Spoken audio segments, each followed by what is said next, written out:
Hi everyone, welcome back to our channel How Logical. Today in this video I will show you how you can get logged into your NameCheap account. Now follow all the steps and watch this video till the end to learn how to do it. And before we start the video, if you're new to our channel, subscribe and turn on the notification so that you won't miss any future upcoming uploads from our channel. Now let's get into the video. Firstly, you need to open up a web browser on a PC.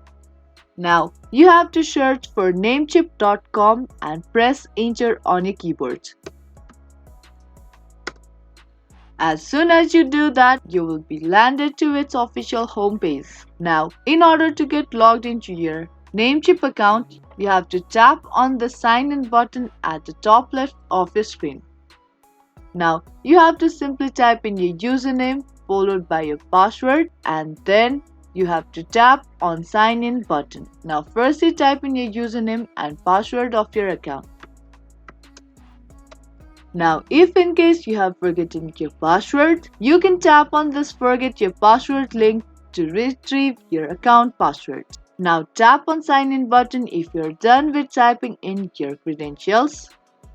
And once you tap on sign in button, you will taken to the next page where you have to enter a verification code that has been sent to the email address that is associated with NameCheap.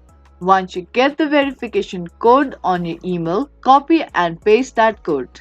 And once you're done with pasting your code, tap on submit button. And once you tap on submit button, you will be directly taken to your NameCheap account. Now that's all it takes to get logged into your NameCheap account. I hope this video was helpful. If it was, don't forget to give this video a big thumbs up and subscribe to our channel for more videos like this. That's gonna be all for this video, and I will see you in the next one.